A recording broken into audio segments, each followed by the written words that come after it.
আজকের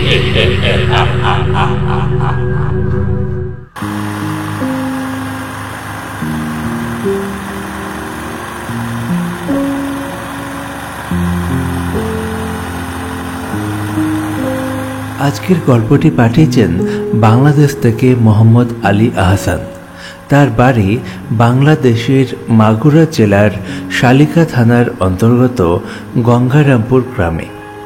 গল্পটি ভালো লাগার জন্য আমরা কিছুটা পরিবর্তন করে নিয়েছি।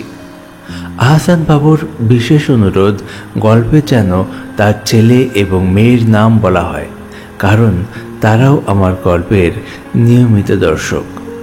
তোমাদেরকে ধন্যবাদ তাওয়াফ ও তুবা নিয়মিত আমাদের গল্প দেখার জন্য, এবং ধন্যবাদ জানাই সকল দর্শককে যারা আমাদের গল্প দেখছেন এবং আমাদের সঙ্গে রয়েছেন। শুরু করছি আজকের গল্প।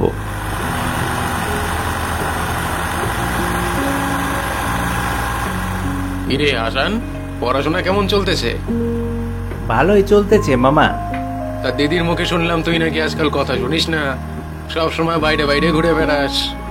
কোথায়, মা ওইরকমই বলে। আমি সারাক্ষণ যদি বাইরে বাইরে ঘুরি তাহলে পড়াশোনা করি কখন? আর ভালো মার্কসই বা কি করে পাই তুমি বলো? ওরে একটু মজা করছিলাম তোর সাথে। আমি তো জানি তুই ভালো ছেলে, ভালো করে পড়াশোনা কর বাবা, অনেক বড় মানুষ হতে হবে। আমি হাসান, কলেজে পড়ছি। দীর্ঘদিন কোথাও বেড়াতে যাওয়া হয়নি, শুধু বাড়ি, কলেজ আর পড়াশোনা। তাই ভাবলাম একটু মামার বাড়ি থেকে ঘুরে আসি, যেখানে কয়েকদিন থাকলে এই একঘেয়েমিটা কাটবে। তাই চলে এলাম মামার বাড়ি। দুপুরবেলা খাওয়া দাওয়া করে জমিয়ে একটা ঘুম দিয়েছি।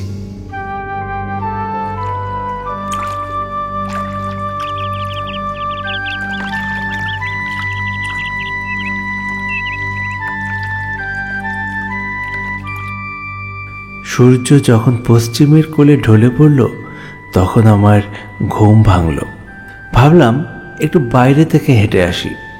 বেরিয়ে গেলাম গ্রামের রাস্তায়।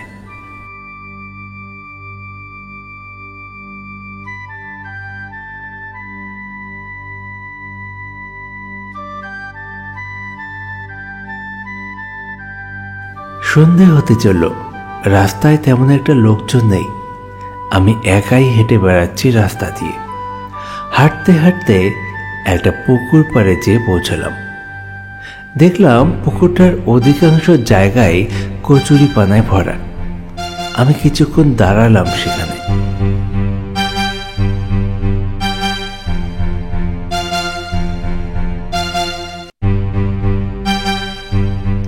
দাঁড়িয়ে থাকতে থাকতে পুকুরের পাড়ে একটা কাপড়ের টুকরো আমার দৃষ্টি আকর্ষণ করল।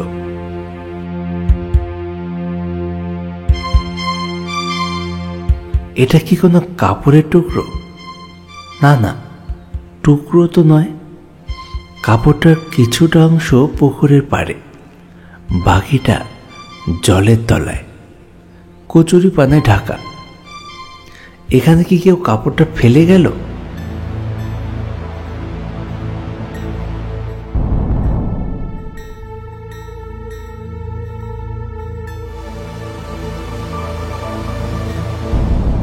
আমি একটু এগিয়ে গেলাম এবং কাপড়টাকে ধরে টানতে শুরু করলাম। মনে হচ্ছিল কাপড়টার সাথে খুব বড় কিছু পেঁচানো রয়েছে। আমি গায়ে জোর লাগিয়ে জোরে জোরে টানতে লাগলাম। ইয়া, ওরে বাবা, ওরে বাবা রে, কি আছে কি জানি। ওরে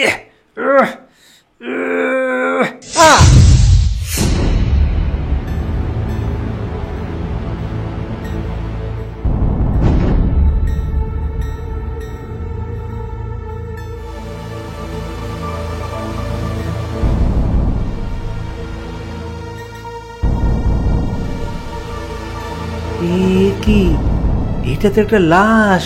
লাশ লাশ।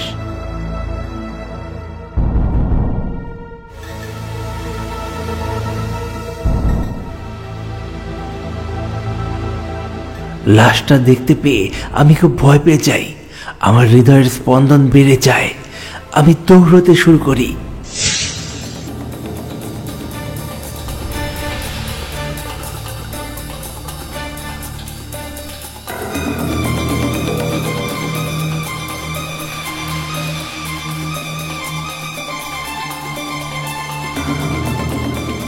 দৌড়তে দৌড়তে আমি থমকে দাঁড়ালাম। লাশের হাতে একটা আংটি দেখলাম, মনে হলো।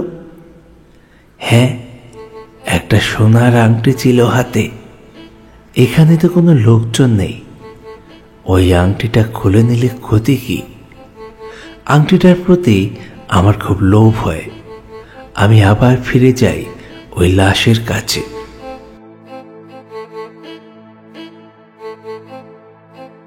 লাশটিকে দেখে আমার খুব ভয় লাগছে। আবার ওই আংটিটার উপর আমার খুব লোভও হচ্ছে।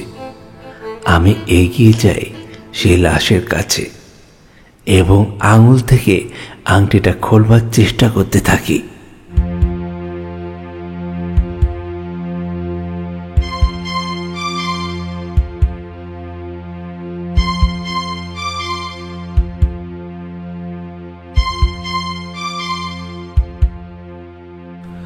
অনেকক্ষণ চেষ্টা করবার পরেও আংটিটা খুলতে পারলাম না।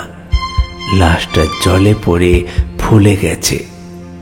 আংটিটা হাতের আঙুলের সাথে একদম গেঁথে গেছে। আমি দৌড়ে বাড়ি চলে যাই। বাড়ি গিয়ে একটা ইলেকট্রিক ওয়্যার কাটার যন্ত্র নিয়ে আসি এবং সেটা দিয়ে আঙুলটা কেটে ফেলি এবং সেই কাটা আঙুল থেকে আংটিটাকে বের করে ফেলি।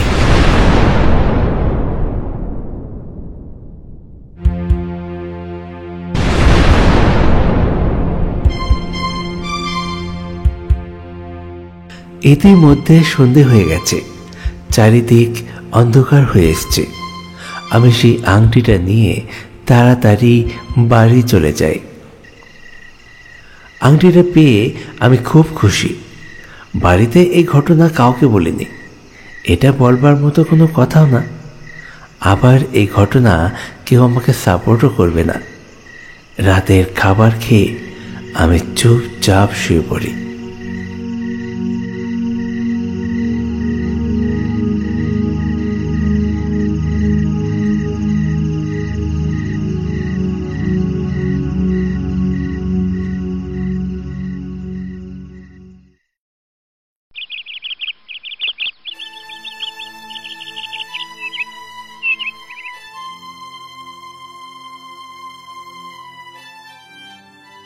পরের দিন সকালে আমার ঘুম ভাঙল গ্রামের লোকের চিৎকার চেঁচামেচির শব্দ শুনে।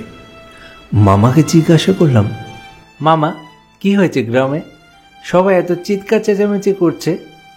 আরে এখান থেকে একটু দূরে একটা পুকুর আছে, সেই পুকুরে একটা বউয়ের লাশ পাওয়া গেছে। ও, কার লাশ ওটা? গ্রামের কারো? হ্যাঁ, আমাদের গ্রামেরই একজন বিধবা মহিলা। 3 দিন আগে সে নিখোঁজ হয়েছিল। আজকে ওর লাশ পাওয়া গেল পুকুরে। কিন্তু তোকে দেখে মনে হইতেছে তুই ভয় পাচ্ছিস। হ্যাঁ, কি হয়েছে রে? এত ভয় পাইতেছিস কেন? না না, ওই লাশের কথা শুনলাম তো, তাই একটু।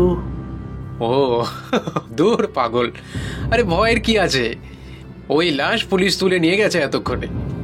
কিন্তু একটা কৌতূহল সবার মধ্যেই রয়ে গেছে, জানিস? লাশটা জল থেকে তুললো কে? আর যে তুললো সে গ্রামের লোকেদের খবর দিল না কেন? আর তাছাড়া লাশের একটা আঙুল কাটা। তবে কি কেউ আঙুলটা কেটে নিল?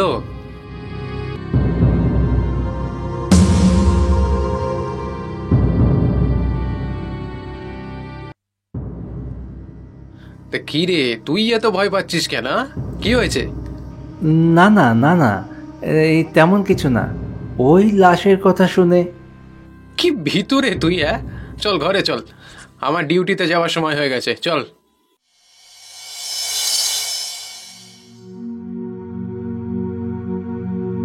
আমি প্রচন্ড ভয় পাচ্ছিলাম, কিন্তু কি কারণে ভয় পাচ্ছিলাম সেটা মামা বুঝতে পারেনি। ঘরে যেয়ে মামার সাথে ব্রেকফাস্ট করতে বসলাম।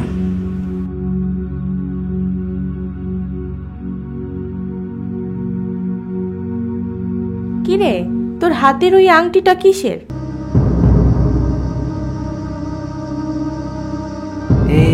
এটা এটা তো সোনার আংটি, সোনার আংটি। কোথায় পেলি তুই? কালকে তো তোর হাতে এই আংটি দেখি নাই আমি।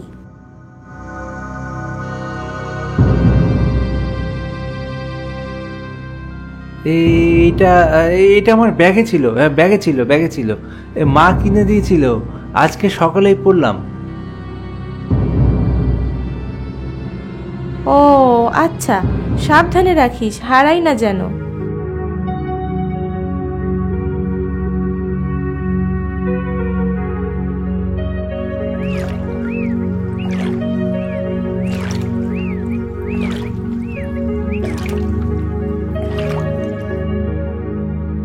এরপর কেটে গেছে আরো 2 দিন।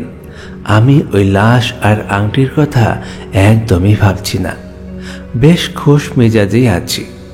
খাচ্ছি, দাচ্ছি, ঘুমাচ্ছি, আনন্দে ছুটি কাটাচ্ছি।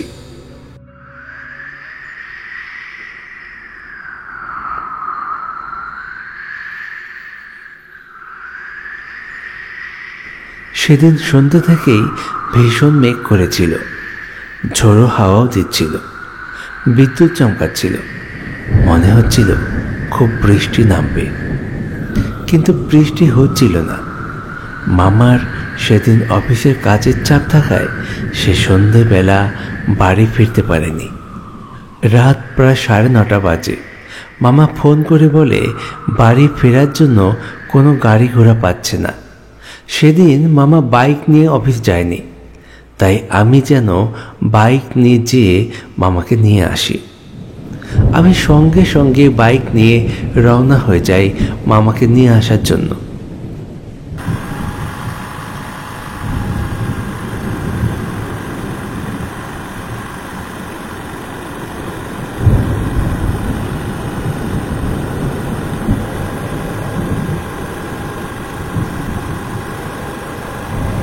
ঘুটঘুটে অন্ধকার রাস্তা, বিদ্যুতের ঝলক, সঙ্গে ঝোড়ো হাওয়া, তার মধ্যে আমি বাইক নিয়ে এগিয়ে যাচ্ছি।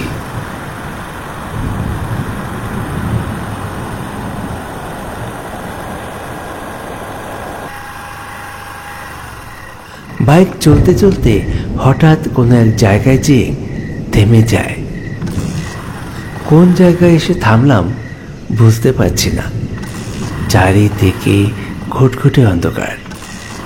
আমি বাইক স্টার্ট করবার অনেক চেষ্টা করলাম, কিন্তু কোনোভাবেই স্টার্ট করতে পারলাম না। বৃষ্টি হবে এই কথা ভেবে আমি ফোনটাও সঙ্গে আনিনি, যদি ভিজে যায়।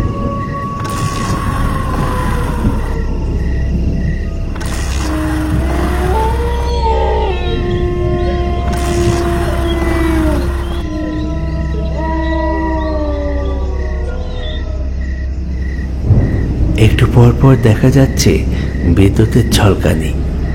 সেই বিদ্যুতের আলোয় আমি বুঝতে পারলাম আমি এই মুহূর্তে দাঁড়িয়ে আছি সেই পুকুর পাড়েই, যেখানে লাশের হাত থেকে আমি আংটিটা খুলে নিয়েছিলাম। ভয়ে আমার যেন প্রাণ যায়। দেখতে পেলাম পুকুরের জলে কে একটা দাঁড়িয়ে আছে, বড় বড় চুল, মুখের সামনেটাও চুল দিয়ে ঢাকা, সাদা শাড়ি পরা, ঠিক সেই লাশটার মতো।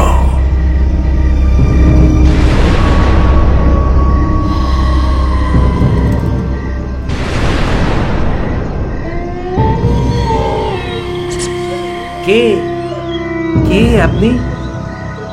আপনি কে? এখানে এইভাবে দাঁড়িয়ে আছেন কেন?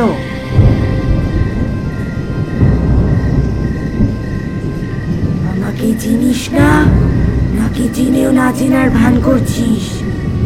আমার হাতের আঙুল কেটেছিস তুই, আমার আঙুলের আংটি নিয়েছিস তুই, এখনো চিনতে পারছিস না?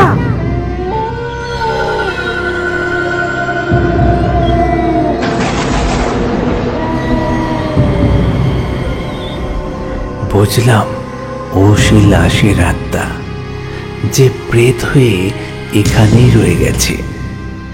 এর সাথে সাথে এটাও বুঝেছি, এই পৃথিবীতে আমার হয়তো আজকেই শেষ দিন।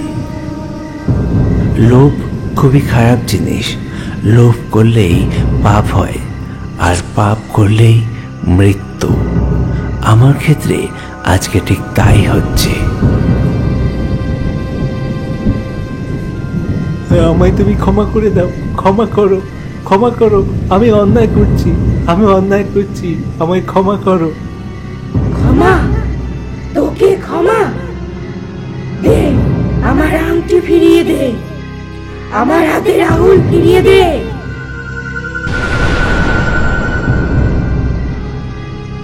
হাতের আংটিটা না হয় আমি ফিরিয়ে দিতে পারবো, কিন্তু হাতের আঙুল, সেটা আমি কিভাবে ফিরিয়ে দেব? সে তো সেদিনকে আমি জলে ফেলে দিয়েছিলাম। আমার মৃত্যু নিশ্চিত, তাও আমি বাঁচবার জন্য একটা শেষ চেষ্টা করলাম। আমি দৌড়াতে শুরু করলাম।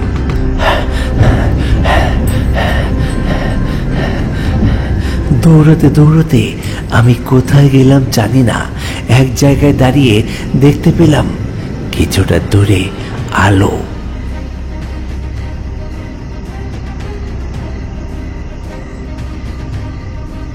হয়তো ওখানে কোনো ঘর আছে, আর সেই ঘরেই আলো জ্বলছে। ঘর এবং আলো যখন আছে, তখন সেখানে মানুষ নিশ্চয়ই থাকবে। আমি প্রাণপণে ছুটতে লাগলাম সেই দিকে। ছুটতে ছুটতে আমি সেই ঘরের সামনে পৌঁছলাম।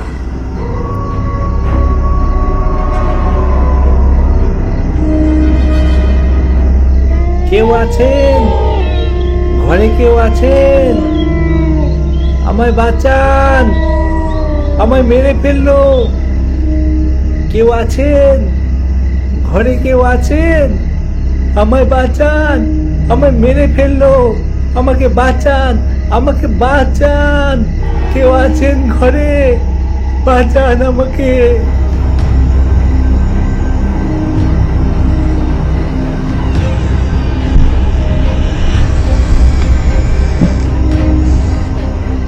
ঘরের দরজাটি আপনা হতেই খুলে গেল, কিন্তু কোনো মানুষজন বেরোলো না।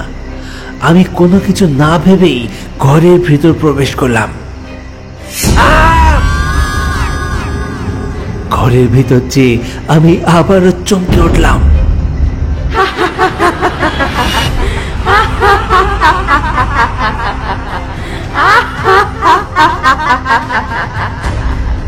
ঘরের ভিতরেও দাঁড়িয়ে আছে সেই মহিলা। আমি আবার দৌড়াতে শুরু করলাম সেখান থেকে। বাঁচাও, বাঁচাও, বাঁচাও।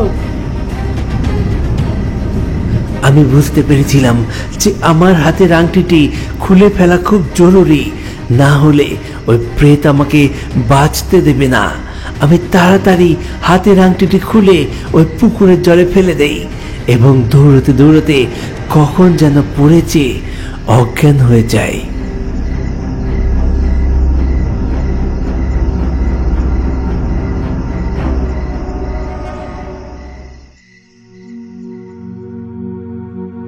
আমার যখন জ্ঞান ফেরে তখন ভোর 4:30।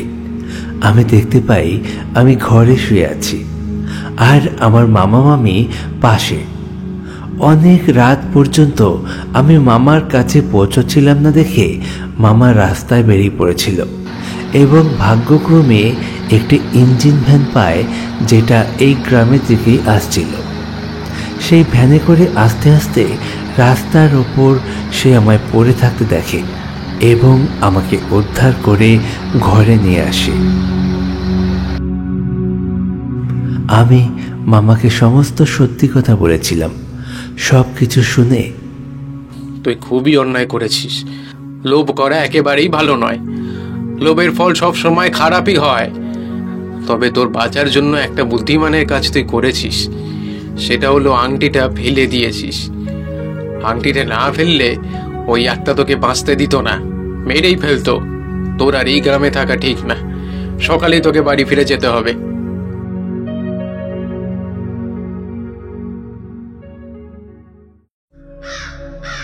সকাল হতেই মামা আমাকে একজন হুজুরের কাছে নিয়ে যায়। সেখানে যেয়ে আমাকে ঝাড়ফুঁক করায়, তারপর নিজে আমাকে আমার বাড়ি পৌঁছে দেয়। নমস্কার দর্শক বন্ধু, সবাই কেমন আছেন? আমি সুব্রত। আপনারা অনেকে ইমেল করছেন এবং আপনাদের সাথে ঘটে যাওয়া অনেক ভৌতিক ঘটনাই আমাকে পাঠাচ্ছেন, এবং আমি ম্যাক্সিমাম ইমেলেরই কিন্তু রিপ্লাই করছি, কিন্তু সেই ইমেলে আমি কিছু জিজ্ঞাসা করছি সেই ঘটনা সম্বন্ধে, যে ঘটনা আপনারা আমাকে পাঠিয়েছেন, কিন্তু তারপর আপনাদের তরফ থেকে রেসপন্স আসছে না। ঠিক আছে, তো যদি আপনারা চান যে আপনাদের পাঠানো ঘটনাটা ভিডিওর আকারে তৈরি হোক, সেক্ষেত্রে আপনাদেরকে কিন্তু আমাকে রিপ্লাই করতে হবে, আমার ইমেলের দিকে নজর রাখতে হবে। কারণ হচ্ছে, যে ঘটনাটা তৈরি করব সেই ঘটনা সম্বন্ধে অনেক রকম প্রশ্ন থাকে, যে প্রশ্নগুলো আমি আপনাদেরকে করি, কিন্তু অনেকেই রিপ্লাই করেন না। কেউ যারা রিপ্লাই করেন তাদের ভিডিও অবশ্যই আমি তৈরি করি। আর অনেক ইমেল আসছে, অনেকেই গল্প পাঠাচ্ছে আর কি। সেক্ষেত্রে হয় কি, যে আপনার ভিডিওটা হয়তো একটু দেরি হতে পারে, কারণ হচ্ছে যেহেতু লম্বা সিরিয়াল, মাঝে মাঝে আমার নিজে লেখা কিছু গল্প দিই, মাঝে মাঝে আপনাদের পাঠানো গল্প, যে ঘটনাটা আপনারা পাঠান সেই ঘটনার ভিডিও তৈরি করি। সেক্ষেত্রে মাসে আমরা 3 থেকে 4টে ভিডিও তৈরি করতে পারি, যেহেতু অ্যানিমেশন ভিডিও তৈরি করতে অনেকটা সময় লাগে। তো একটু অপেক্ষা করবেন, অবশ্যই আপনার ভিডিও আমরা তৈরি করব। এখনও অনেক দর্শক বন্ধু আছেন যারা আমাকে কমেন্ট করেন যে কিভাবে ঘটনা পাঠাবো। আমাকে ঘটনা বা গল্প পাঠাতে গেলে আমাকে ইমেল করতে হবে। আমার ইমেল আইডি হলো info.funnytones@gmail.com।